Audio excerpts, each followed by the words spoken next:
Hey everybody, I'm super excited to be back with another take of Zooming with Kaymitch.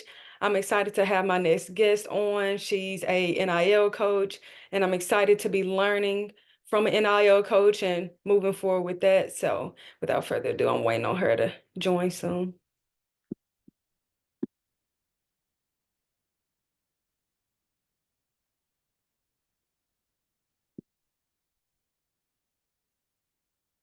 Add her.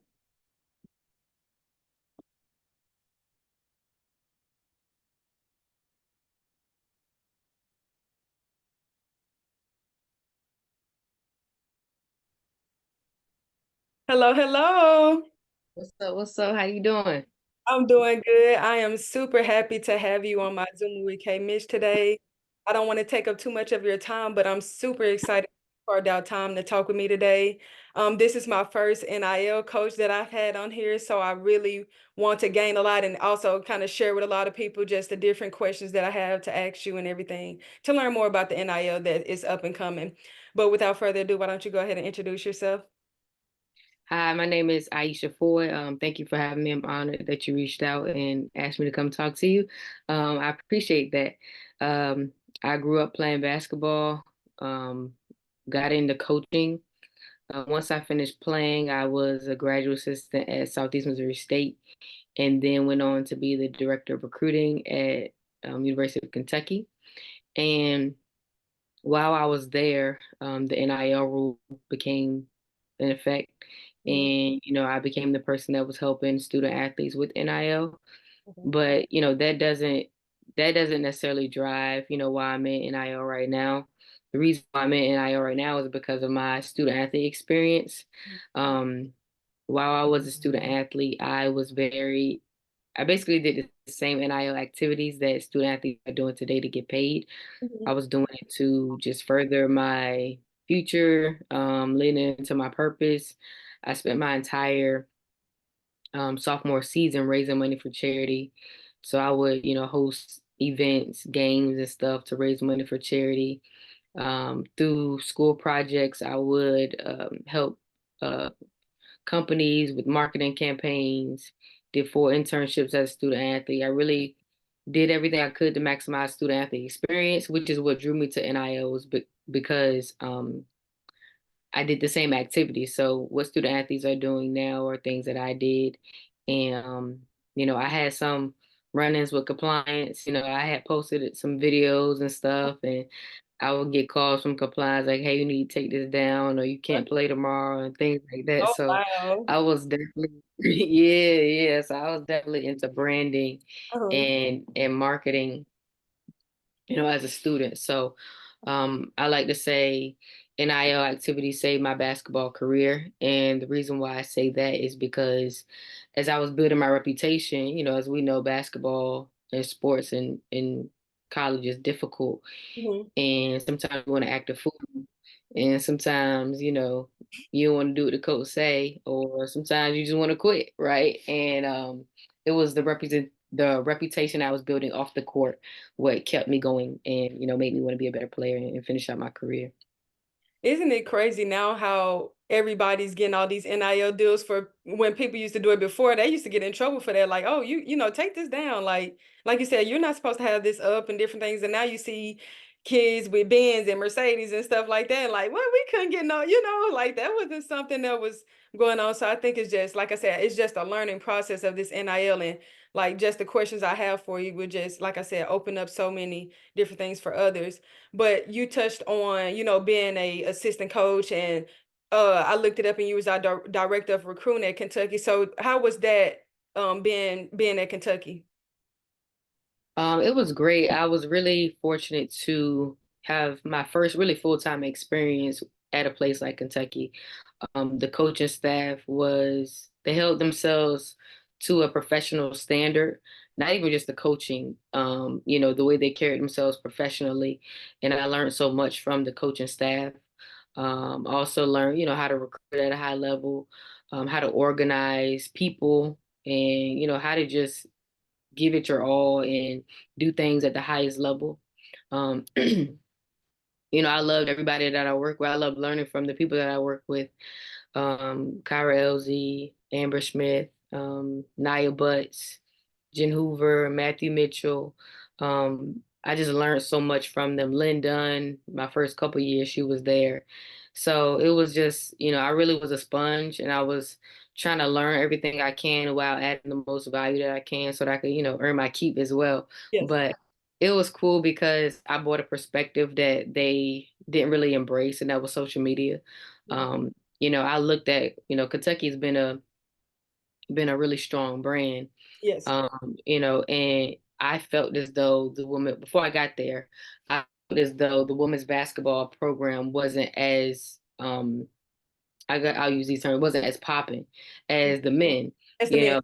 know. Right, right. And I felt like that didn't really make any sense because we basically have the same resources. Mhm. Um, you know, Playing on the men's team is not the same experience, but it's a very similar experience than playing on a women's team. And at a place like Kentucky, they love women's basketball, and the women's basketball program does have high level resources. So I was like, why why isn't it the same from a brand perspective? Yeah. Why isn't it the same? So that was my goal. My job was to increase the visibility of the women's program and increase the hype around what it's like to be a women's basketball player at Mhm. Kentucky. And it was very cool. It was a very cool experience. And I'm excited that I'm glad that I'm grateful that I was able to experience that. Yeah, and as you look at Kentucky now, they just hired, new coach Kenny Brooks. They have Georgia Amore in the portal, who's most likely to, probably head to Kentucky and everything. But I think the SEC in general is such a, like you said, popping conference, having all those different great players that you see, and like how they're able to build their brand now is from like people like you that were able to be like, hey, let me show you just social media or different things. And it is like a big difference. But now when I go on my Twitter, all I see is women's sports. Like all I see on ESPN today is the Caitlin Clark and different things. So I think we are headed in the right direction as far as women basketball and like getting that notice and having those star players that's able to be like, man, I'm tuning into women's college sports today. And so with you talking about, this you having to go to the social media part, is that what kind of made you want to step more to an NIL approach to basketball now per se? Well, I've always been a proponent of, I was mentioning my student athlete experience, and I've always been a proponent of if you develop the athlete or the person as a whole outside of their sport, they're going to be better players. So I've always kind of had the skill set, and I kind of dove into it. But yes, that aspect of it, because when I was a student athlete, I used social media to raise money, Mhm. and I had our athletes, and nobody was doing this before I was doing it, but vlogging and you know all of those things, given the insight Mhm. of what it is to be a student athlete. And I Yes. knew that would draw attention. I knew that would build a brand. And but yeah, so my thing is developing the whole person and being able to show them that they are more than an athlete. Mhm. And I did my thesis in grad school on that topic, is if you develop the whole person, they will perform better on the court or better in their sport. Wow.